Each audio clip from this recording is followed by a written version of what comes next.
Did you work with Grimm? Grimm, oh, hell yeah, on Snow White, hell yeah, on the character itself. Mark Davis was his assistant at the time. Oh yeah. We'd go in there and Mark would show us how to draw Snow White, and then he'd put his 2 bits in. And we'd take forever making close-ups of Snow White because it was such subtle stuff. One little thing and it's no longer Snow White. Yeah. But I remember Grimm saying, well, now Snow White and this, he was great on the gal. And then the other guy would take over, my buddy. So between the two, we probably knew what they wanted on it. And they were real, they watched it like a hawk. Yeah. But that was a subtle drawing, and scriptos, even the fine stuff.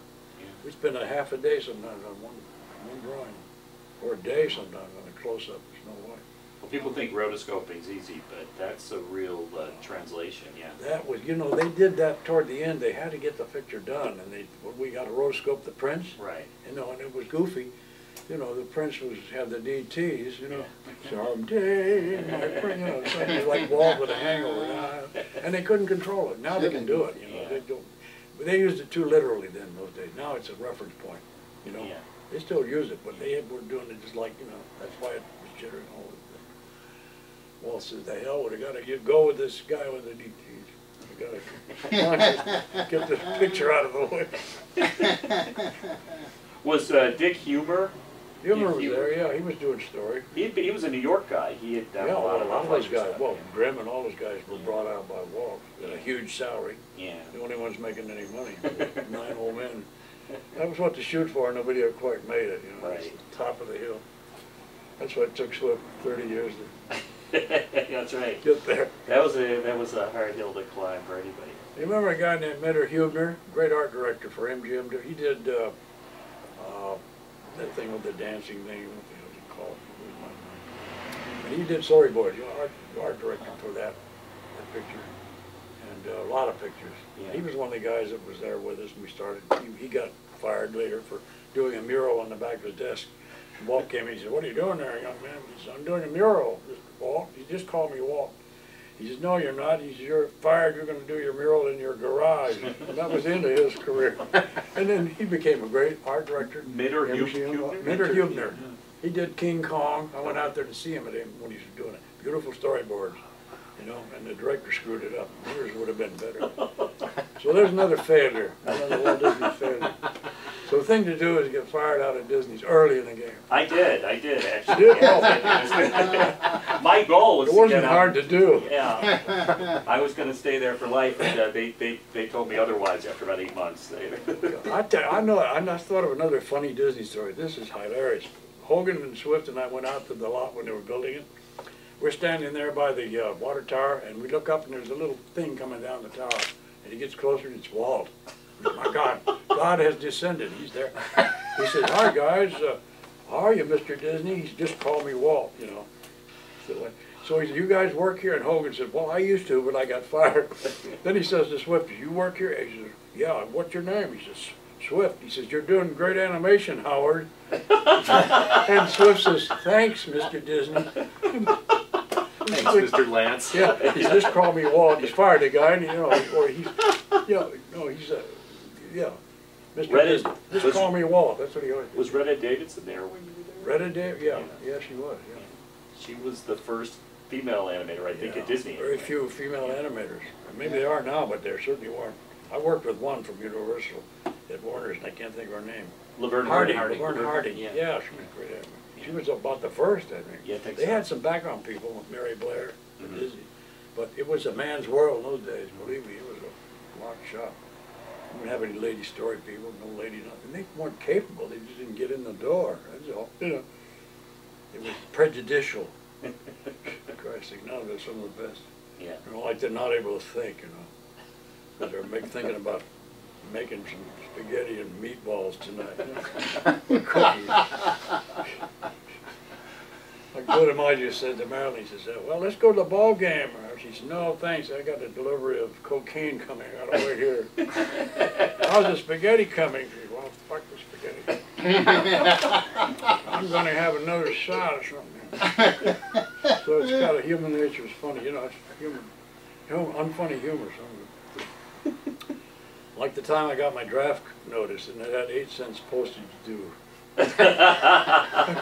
Lucky the Irish. So I said, well, how long will it be? You know, a couple of weeks? He said, no, a couple of months, I thought. He said, no, it's about 2 weeks. I said, oh, geez. I quit a meeting, went to Yosemite, went up there and had a vacation, sold my car and went in the Army. How long will it be? You know, a couple of years. No hurry. How long will it work? Yeah, how long will it be? Take your time. Almost immediately. I think it's how unfortunate. God, the stories, those are funny stories, I tell you. That thing with Walt and the thing But what? was doing great work. What was he doing up in the water tower? Yeah. Well, he was looking over his empire. He said, how do you like it, guys? Yeah, he said, how do you like it? Yeah, oh, of course, we love it, Walt. We love it. After Disney, just call me Walt. He said, what's your name, Hogan? Yeah, you work here? No, I used to, but I got fired. He said, so he was, and then Swift, he thought he was Howard Swift.